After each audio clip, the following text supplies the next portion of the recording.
Le fond de la question numéro 5. Croyez-vous au hasard?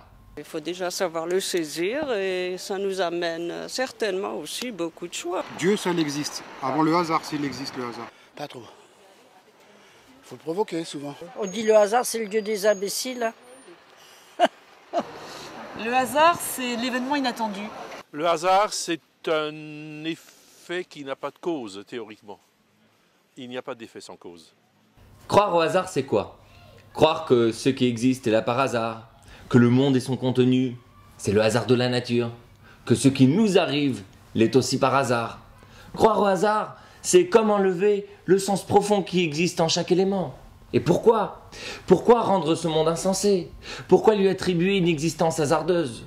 Et si le hasard n'était finalement que l'ensemble des éléments que nous ne connaissions pas? Comme le disait si bien Albert Einstein dans cette phrase magnifique, le hasard, c'est Dieu qui se promène incognito.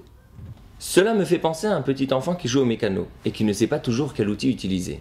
Son père se cache derrière lui et lui glisse discrètement à portée de main l'outil dont il a besoin pour réaliser son objet. Analysons. L'enfant intelligent, c'est qui? Celui qui se doute que son père se trouve derrière lui, ou celui qui va se dire « C'est marrant, j'avais besoin d'un marteau et je l'ai trouvé. Tiens, comme par hasard, j'avais besoin d'un tournevis et le voilà. » Je dirais même que l'enfant qui remerciera son père aura plus de chances que ce dernier l'aide à nouveau pour ses prochaines réalisations. L'un des plus grands maîtres du chassidisme, Israël Baal Shem Tov, était un jour en promenade dans la forêt par une belle journée ensoleillée. Il expliqua alors à ses élèves le principe de la providence divine et comment, derrière chaque événement, aussi petit soit-il, se cache un sens ou une raison. Le vent se mit alors à souffler sur un arbre et quelques feuilles s'en détachèrent. Un élève demanda alors au maître s'il voyait là aussi une raison. Le maître sourit et suggéra à l'élève de soulever la feuille qui venait de tomber au sol. Quelle surprise! Il trouva en dessous un petit ver de terre qui venait de naître. Et le maître de conclure: « Tu vois, cher élève, ce ver souffrait de la chaleur du soleil et cherchait à se mettre à l'ombre. N'y arrivant pas par ses propres moyens, Dieu a demandé au vent de souffler pour faire tomber une feuille qui le mette à l'abri.